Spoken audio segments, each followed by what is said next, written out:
আসসালামু আলাইকুম রহমতুল্লাহ বরকাত। সম্মানিত ভিউয়ার্স, আজকে একটা বিষয় নিয়ে কথা বলবো। ফিজির মুসলিম সম্প্রদায়ের জন্য একটি রাজনৈতিক দল রয়েছে, সেটা হচ্ছে ফিজি মুসলিম লীগ। এই ফিজি মুসলিম লীগের কী সব কার্যক্রম হয় তার কিছুটা আমি আপনাদের বলছি।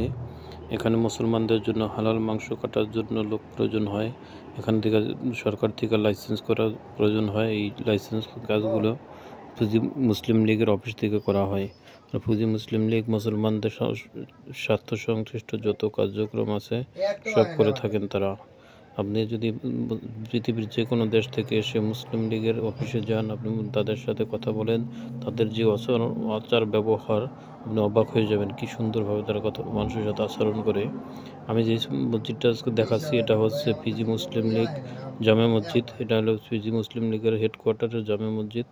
এটা হচ্ছে ফিজির রাজধানী সোবাতে অবস্থিত। সোবার শহরের থেকে একটু বাইরে। এটা হচ্ছে সামাবুলা শহরে। সামাবুলাতে ফিজির রাজধানী সোবাতেই সামাবুলার জায়গাটার নাম। ওখানে এটা হচ্ছে ফিজির সবচেয়ে বড় মসজিদের ভিতরে অন্যতম একটা মসজিদ।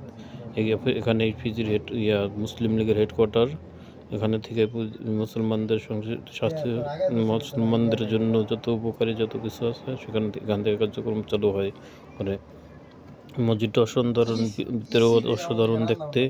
তাই মুসলমানদের যারা আসেন, এখানে আসবেন, এসে নামাজ পড়বেন। এখানে জুমার নামাজ অনেক সুন্দর বয়ান হয়।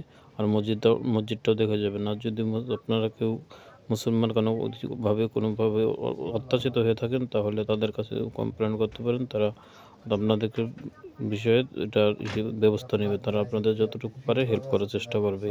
সবাই ভালো থাকবেন। ইনশাল্লাহ আবার কোনো ভিডিও নিয়ে আসবো আপনাদের সামনে।